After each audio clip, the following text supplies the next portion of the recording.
It's your boy Mr. CV. I'm back again. Welcome back to CV Football.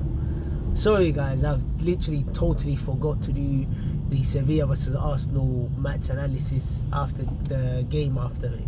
And I watched that match, and to be honest with you, Arsenal were quite sloppy actually. And it was quite difficult to break down Sevilla. But listen, Gabriel Jesus.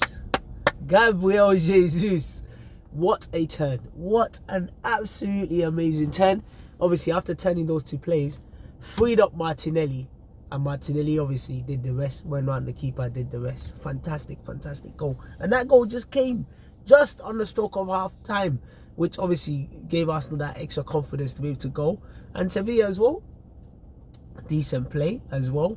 Brilliant from Sevilla. They were quite tight. They made it so tight for Arsenal to break them down, but obviously in the end Arsenal managed to do that.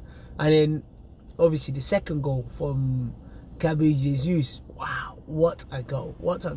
Fantastic player. The only sad thing now is obviously Gabriel Jesus he's got a bit of an injury now, because obviously we don't know how long he's going to take, but it does seem like his hamstring. And listen, Gabriel Jesus is a vital player, and realistically as well, he does look like Arsenal need another striker to give us something different, to be honest with you, because obviously they did buy Kai Havertz, but we're not sure what position he's going to play.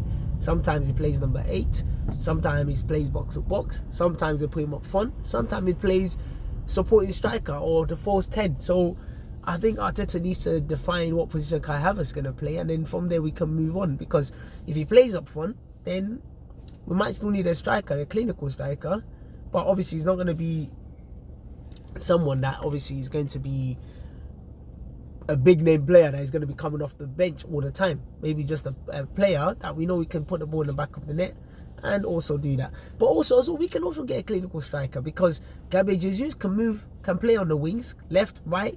He can play there. Even number 10 he can play. So I don't see why not Arsenal shouldn't spend big as well.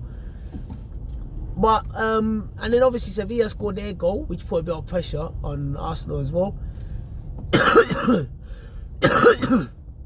So yeah, sorry about that.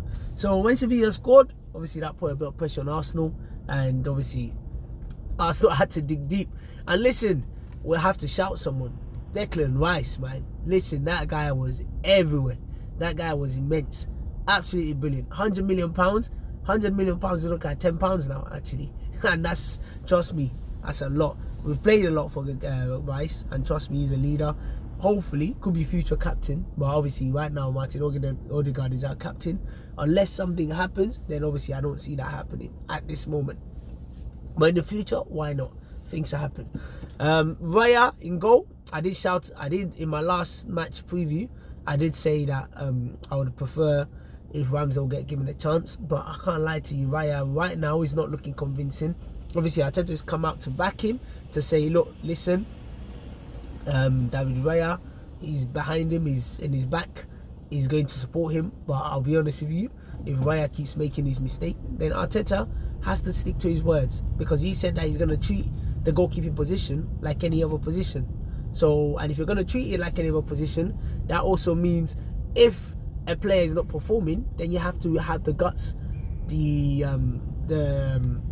what should they say, the guts and the scrutiny to drop him. So if David Raya continues, then I'm going to look to Arteta to see if he does drop him or if he doesn't drop him. So obviously that's something that maybe Arteta will have to decide. So in saying that as well, obviously in saying that, defensively, I did call in my last match preview, I did call for Tomiyasu to start, because I felt Zinchenko, he was a bit, his form has dropped a little bit. So I did say Tomiyasu should start, and trust me, Tomiyasu, I think people are sleeping on Tomiyasu, on how solid Tomiyasu was. Tomiyasu is a solid defender who can play across the back line, right back, centre back, left back, any type of defensive position, and he's solid. So you can't even, there's no even denial of that, to be honest with you. Ben White, obviously solid, Mr. Stability, always given at least minimum 7 out of 10 in most games. Our two centre backs, Saliba, fantastic. Obviously in this game, Jorginho played and Odegaard.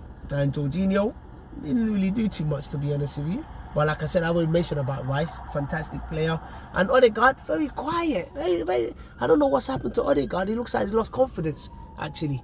Because he's even there was a chance he had in the first half. And confident last season, Odegaard would have slotted that in and he skied over the bar. And then, obviously, our front line, I did say, look, Saka needs to be put down a little bit. Just because, obviously, I'm a bit scared what happened to Gabriel Jesus might happen to him because he's just coming back from injury. But he was okay. And Martinelli, solid player. Him as well coming back from injury. And I think sometimes some of these players, they need a rest. We need to rotate some of these players to give them a bit of a break. But in general, I can't really complain. And obviously I've already mentioned about Gabriel Jesus. He's probably going to be man of the match because he assisted one and he scored one. But between him, Tomiyasu and Declan Rice, but I think Tomiyasu was given man of the match because of his performance. But to be honest with you, either three of them could have got the man of the match. So fantastic victory. And David Raya, last minute there was a punch he punched and he went over the bar. I can't lie to you, that guy right now, I don't know what is with him. Obviously you can tell that he's been shaken by all the scrutiny that he's under, because now anytime he makes a mistake they're going to be under his neck. But listen, Arteta is our manager. If he says he's going to stick with him for now, cool. I'm going to trust the manager, I'm going to trust the process. But if he continues to make mistakes, then also Arteta has to give Rams the opportunity. So right now people are shouting free Ramsey, free Ramsey. I said Ramsey, free Ramsdale. He has to give Rams the opportunity if the mistakes continue. So listen, it's your boy Mr. CV. Another victory. We're top of the league, top of the table in our group, and I think we should definitely win that group. Anything less than winning that group is poor from Arsenal. So I think we should definitely win that group because we're the strongest in that group. So listen, we look forward to the next game. Big game, the next game actually. I forgot what we're facing. I think it's Sheffield United, but we are playing a big game. So listen, Arsenal, looking forward to the next game. Come on, you Gunners.